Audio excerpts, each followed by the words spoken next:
Welcome to Stearman's on Tour, the channel that's going to drive the length and breadth of the country to show you the best in van conversions and tiny homes. But today is not a tiny one. Let's see what we've got in store.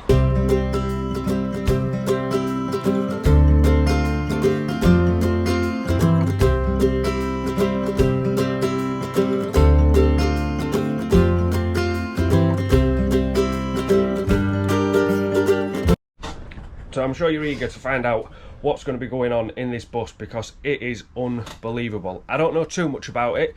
It's a Crown Super Coach, which was a school bus in its day. Yeah, it was a school bus. Yep.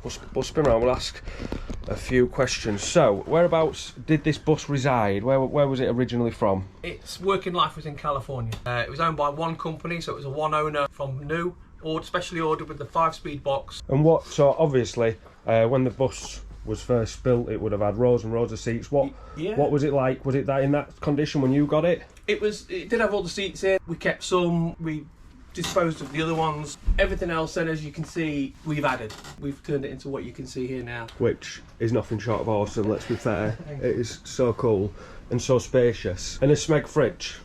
Yeah, one of the few things is when you're building with your partner and they want criteria, Alison was quite adamant not had a smeg fridge in the house, so when we did it, she wanted a smeg fridge. Then we worked things around that and backwards, like electrics and space. Mostly all the design and where things fit and live is dead to Alison. I was just more the hands that put it in place. Putting it in place. Yeah. So her vision is what you see, the number plates is what we accumulated. The metal is basic shop fittings. They're shop fittings.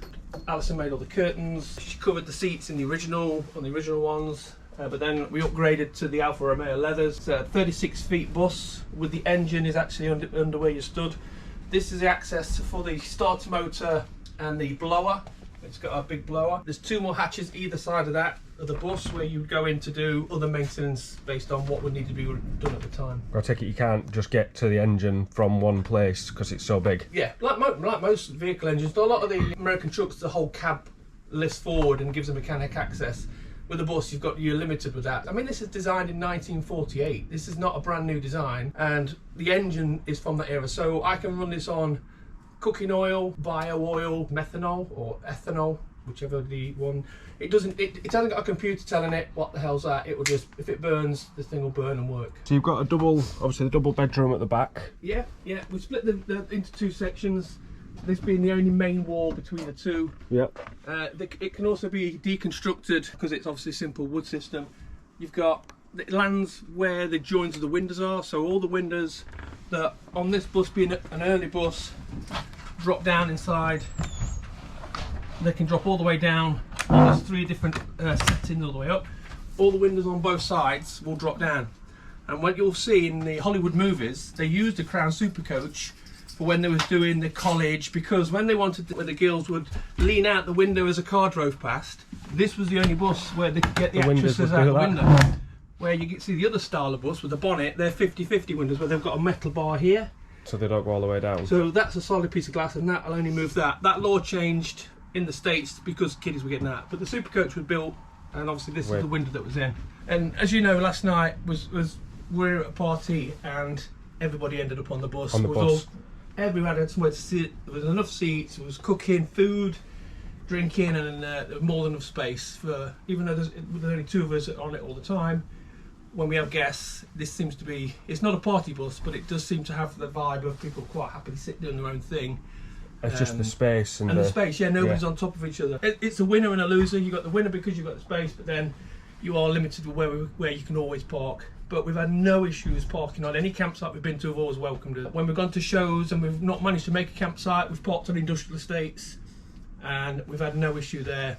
And the only time the police spoke to us was, can we have a look? How are you powering all this? Oh yeah. What we've got on the top is 3 solar panels of, I think they're 320 each, so it gives me 960 in total. Nearly a kilowatt. Yeah, just under a kilowatt. That drops down into me leisure batteries, which are 5 110 amp leisures, all linked together, giving me 500 odd amp hours. And then I've got a 4000 pure sine inverter that powers all the 240 stuff. So, like same as everybody else, we've got a 12 volt system that runs throughout, which are the all LED type things, like the floor lighting is LED, the strip lightings that run across are LED, They're on a 12 volt system. The max van's 12 volt, and they do 2 diesel heaters. We've got one at the back and one at the front for diesel.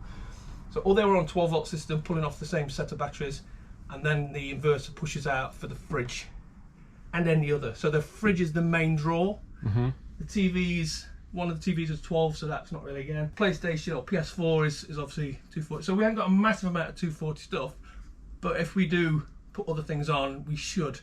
Now obviously everybody in the UK knows we're not set up with the weather, so you know, it is a case of watching your Victron system and monitoring where you're at. Are you going to get through? Do you need to turn something off? If we was in Europe or Spain, we would be full on all the time. It's only because we're in the UK and it's winter, and all you need is 4 days of rain or snow.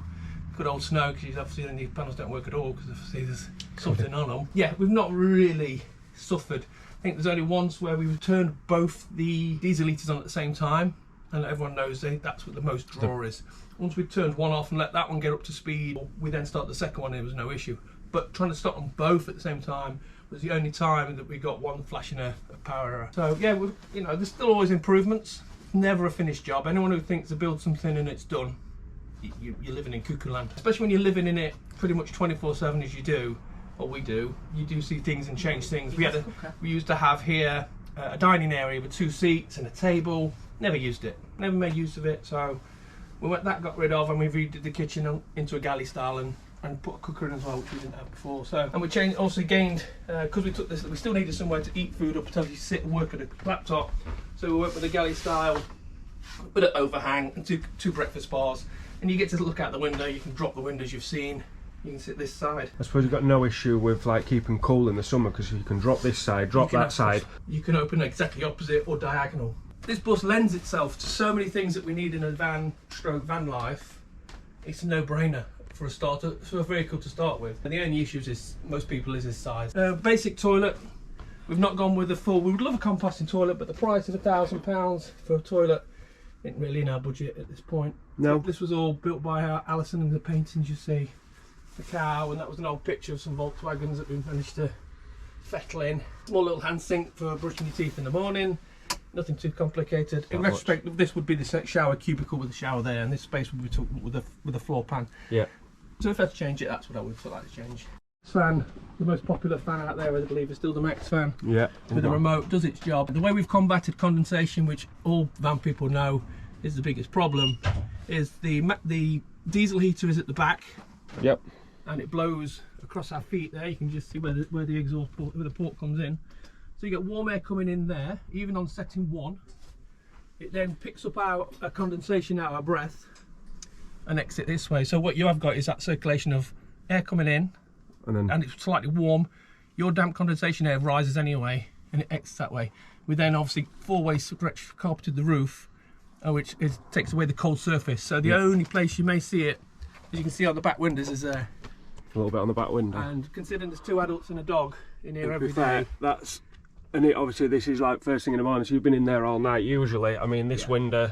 You may notice the back window is raptored, but John and myself took that off because that was a steel component of the bus. It's not aluminium. You go on my channel, I do a little video of taking that off and sanding it back, repairing the holes and putting it back on. And it just happened to be grey that John had available that matched the roofing that we'd already put in place. It wasn't that was just by sheer luck that the colour he had was that colour. I hope you've enjoyed that as much as we have. Don't forget, we do release videos every Sunday and videos every Wednesday. If you want to watch one of our van life videos, there'll be a link here. If you want to watch another cool van tour, I'm going to drop a link here. Don't forget to subscribe to the channel, like, comment, share, and all that jazz. And we'll see you in the next video.